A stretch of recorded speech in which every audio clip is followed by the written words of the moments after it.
Bonjour, YouStormers. Today we're checking in on a dramatic lava flow from one of the world's most active volcanoes, Piton de la Fournaise.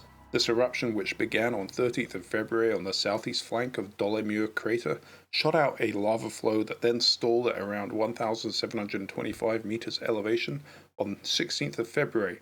But then on 3rd of March, a new, unstoppable molten rock flow poured rapidly, at times 33 meters per hour, down the eastern flank.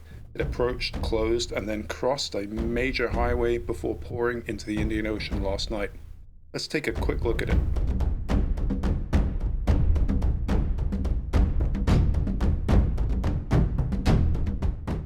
On the 13th of March 2026, the lava flow crossed the Route Nationale 2 coastal road.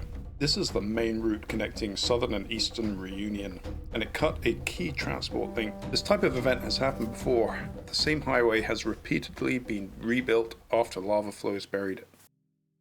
The lava flow heat signature today was detected out on the limb of the Meteosat-12 geostationary satellite view, despite the relatively high angle of the view and the mountains sloping away from the satellite.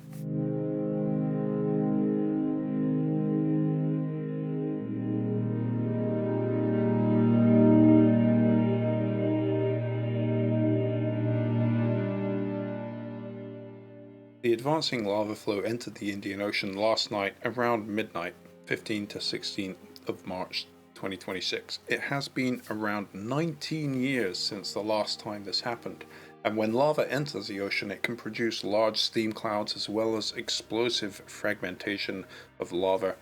And perhaps, if it keeps on piling in, we'll see some rapid coastal lava delta formation. We got lucky this morning as Sentinel-2 caught this view of the lava flow reaching the ocean only perhaps 10 or 15 hours after it entered. We can map this onto the topography in Copernicus browser and can go back in time to the start of the eruption in mid-February to see if we can see the lava flow progression. Clouds cover some of the images, but we can still see the march of the lava down the flank of the volcano. It can just be made out, and Route Nationale 2 can also be made out in this imagery as a faint line. I've roughly drawn over part of it in yellow using MS Paint here. And we can also check out the Meteosat 12 view on the 13th of February. And this shows the very start of the current eruption. We see the heat signature suddenly appear, which is very cool. The polar orbiters also pass over the Earth at night, and the sensors then detect low light from urban areas, wildfires, and lava. Here's the NOAA 21 VERS nighttime view. The urban lights around the edge of the island are apparent, as are clouds, but this type of imagery also varies through the month as the moonlight varies, so we see it brighten and then it dims. But through all this noise, we see a large light signal that appears over eastern Reunion on 13th of February, which corresponds to the start of the current eruption. This light then continues over the remaining period.